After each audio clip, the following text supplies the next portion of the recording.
राधे कृष्ण दोस्तों। श्री रामचरितमानस की ख्याति से परेशान होकर काशी के संस्कृत पंडितों ने कुछ षड्यंत्र सोचा और मानस की प्रति चुराने के लिए दो चोर भेजे गए। उन्होंने जाकर देखा कि तुलसीदास जी की कुटिया के आसपास दो वीर हाथ में धनुष बाण लेकर पहरा दे रहे हैं। वे बड़े ही सुंदर, श्याम और गौण वर्ण के थे। उन वीर पहरेदारों की सावधानी देखकर चोर बड़े प्रभावित हुए और उनके दर्शन से उनकी बुद्धि शुद्ध हो गई।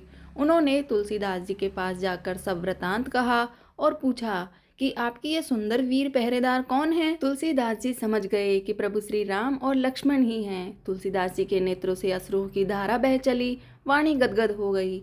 अपने प्रभु के कृपा समुद्र में वे डूबने उतरने लगे। उन्होंने अपने को संभाल कर कहा कि तुम लोग बड़े भाग्यवान हो, धन्य हो कि तुम्हें भगवान के दर्शन प्राप्त हुए। उन चोरों ने अपना रोजगार छोड़ दिया और वे भजन में लग गए। तुलसीदास जी ने कुटी की सब वस्तुएं लुटा दी। मूल पुस्तक यत्न के साथ अपने मित्र टोडरमल, जो कि अकबर के नवरत्नों में से एक के घर रख दी। श्री तुलसीदास जी ने एक दूसरी प्रतिलिपि लिखी और उसी के आधार पर पुस्तकों की प्रतिलिपियां तैयार होने लगी। दिन दुना रात चौगुना प्रचार होने लगा। पंडितों का दुख बढ़ने लगा। उन्होंने काशी के प्रसिद्ध तांत्रिक वटेश्वर मिश्र से प्रार्थना की कि हम लोगों को बड़ी पीड़ा हो रही है, किसी प्रकार तुलसीदास जी का अनिष्ट होना चाहिए। उन्होंने मारण प्रयोग किया और प्रेरणा करके भैरव को भेजा। भैरव तुलसीदास के आश्रम पर गए। वहां हनुमान जी तुलसीदास जी की रक्षा करते देखकर वे भयभीत होकर लौट गए।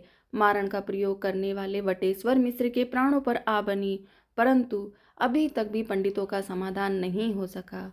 राधे कृष्ण दोस्तों, जय श्री राम।